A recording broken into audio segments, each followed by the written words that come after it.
تم تم یہاں کیا کر رہی ہو؟ موہت نے دانت پیستے ہوئے اس کے یوں بھی باقی سے ہسبینڈ کہنے پر گھبرا کر ادھر ادھر دیکھتے ہوئے پوچھا۔ وہی جو سب کر رہے ہیں ردا نے سینہ باندھے ہوئے کر کندھے اچکاتے پرسکون لہجے میں جواب دیا۔ موہت اس کے اس پرسکون اندر بھول کر رہ گیا۔ ردا نے مساہٹ دبائی، موہت حالت اسے سکون بخش رہی تھی۔ تو کرو اٹینڈ، میرے پاس کیوں آئی ہو، اور don't call me husband again, understand? Mohit نے انگشت انگلی اس کی آنکھوں کے آگے تان کر خبردار کیا۔ وہ کھلکھلا دی۔ یہی سب کرنا چاہتی تھی وہ۔ اس کے ساتھ پل پل اڑتا موہت اس کی ذہنی اذیت کی تسکین کا باعث بنا تھا۔ ہسبینڈ کو ہسبینڈ نہ کہوں تو اور کیا کہوں، بولو؟ مصنوعی لاٹ سے پلکیں چپکائیں، بازو کو جھٹکا دیتے دوپٹہ کندھے پر درست کیا۔ موہت نے کھا جانے والی نظروں سے گھورا۔ Just shut up. دیکھو، آواز کو قدرے آہستہ رکھتے ہوئے وہ ابھی اسے اچھی خاصی سنانے کی غرض سے تھوڑا قریب ہی ہوا تھا کہ اپنے پیچھے سے سرمد کی آواز سن کر سٹپٹا گیا۔ ہیلو میم ردا۔ سرمد اب اس کے بالکل بغل میں کھڑا تھا۔ اس کے انداز ردا کے لیے بے حد احترام لیے ہوئے تھا۔ موہت کی سانس اٹک کر رہ گئی۔ کچھ بک نہ دے یہ بھائی کو۔ ہیلو، ردا نے مسکراتے ہوئے سرمد کی طرف دیکھا۔ میں موہت کا بڑا بھائی سرمد۔ سرمد نے خوشگوار لہجے میں اپنا تعارف کروایا۔ ردا نے مسکرا کر سر ہلانے پر اکتفا کیا کیونکہ سرمد اگلا سوال فوراً ہی پوچھ چکا تھا، جس کو سنتے ہی موہت کا چہرہ سفید پڑ گیا۔ میم، کیسا جا رہا ہے یہ؟ اب تو کوئی پرابلم کریٹ نہیں کی نا اس نے؟ سرمد شائستگی سے ردا سے پوچھ رہا تھا، جس کی آنکھیں اس سوال کی وجہ سے سامنے کھڑے نفس کی حالت پر چمک اٹھی تھیں۔ پرابلم؟ زیر لب لفظ کو دہراتے موہت کی طرف دیکھا، جو دھیرے سے مدد طلب نظروں سے دیکھتے ہوئے سر کو نفی میں جنبش دے رہا تھا۔ نہیں، کوئی پرابلم نہیں، انفیکٹ میں نے تو پروموشن کر دی ہے ان کی۔ ردا نے کندھے اچکا کر فوراً بات کو سنبھالا اور ساتھ ہی اگلا بم پڑا، جس پر موہت کی آنکھوں کے سامنے منہ بھی کھل گیا تھا۔ بے ساختہ ہاتھ تھامے پر افسوس سے مارا تھا۔ واٹ؟ پروموشن؟ سرمد نے حیرت سے منہ کھولے موہت کی طرف دیکھا، جو اس پروموشن والی بات پر ہاتھ پاؤں پھلائے کھڑا تھا، اور اب سرمد کے یوں دیکھنے پر بوکھلا سا گیا۔ موہت، تم نے بتایا کیوں نہیں؟ سرمد نے خوشی اور حیرت کے ملے جلے اثرات سے شکوہ کرتے ہوئے پوچھا۔ موہت نے گڑبڑا کر جواب دیا، وہ بھائی سرپرائز دینا تھا نا آپ کو۔ سرپرائز؟ بمشکل بات کو سنبھالا، جس پر ردا نے منہ پر ہاتھ رکھ کر اپنی معنی خیز ہنسی کو چھپایا۔ میم، تھینک یو سو مچ۔ سرمد ردا کی طرف رخ موڑے تشکر آمیز لہجے میں شکریہ ادا کیا، جبکہ موہت کا چہرہ ضبط سے سرخ ہو رہا تھا۔ موٹی بھینس میری بے بسی کے مزے لے رہی ہے، چڑ کر سوچا۔ سرمد، کچھ دور کھڑے صالحہ نے سرمد کو پکارا تو تینوں نے نظریں گھما کر اس کی طرف دیکھا۔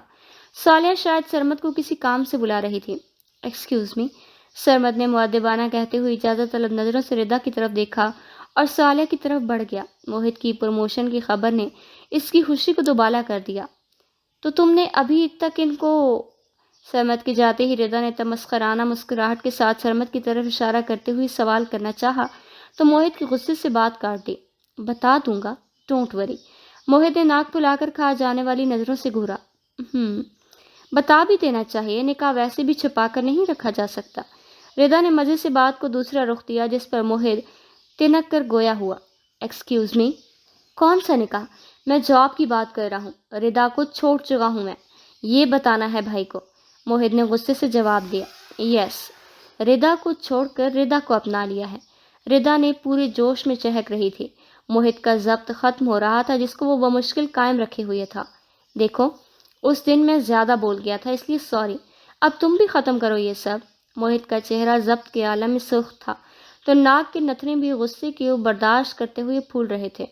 تو کر دو تم ختم، دے دو طلاق، سمپل۔ ردا نے پرسکون لہجے میں حل پیش کیا۔ موہت نے پیشانی پر شکن میں اضافہ کیا اور ارد گرد لوگوں کی موجودگی کے پیش نظر دیکھا۔ میں نہیں دوں گا طلاق، تم کھلا لو اور ختم کرو یہ تماشا۔ میں وعدہ کرتا ہوں میں کسی کو نہیں بتاؤں گا کہ تم نے یہ سب کیا تھا میرے ساتھ۔ موہت نے لہجے کو حد درجے پر سکون رکھتے ہوئے اپنی طرف سے اس پر احسان کیا۔ ردا نے طنزیہ مسکراہٹ لبوں پر سجائے زہر خندہ لہجہ اپنایا۔ واہ واہ، کیا ایٹیٹیوڈ ہے! تمہیں کیا لگتا ہے مسٹر موہت عالمگیر، تمہاری اتنی سی معذرت پر میں کہوں گی بائے؟ کتنا اچھا ہے، مجھ سے معافی مانگ رہا ہے، بھول ہے تمہاری۔ اب وہ انگلی اٹھائے تھی۔ موہت حیرت سے دیکھتا ہوا اسے دماغی مریض مان چکا تھا۔ ڈیئر ہسبینڈ، پنگا غلط جگہ لے بیٹھے ہو تم۔ ردا کی ڈکشنری میں زبان سے نکلے گئے الفاظ کمان سے نکلے گئے تیر کے مترادف ہیں۔ بڑے غرور سے کہتے وہ بالوں کو جھٹکا اس کے یوں مغرورانہ انداز پر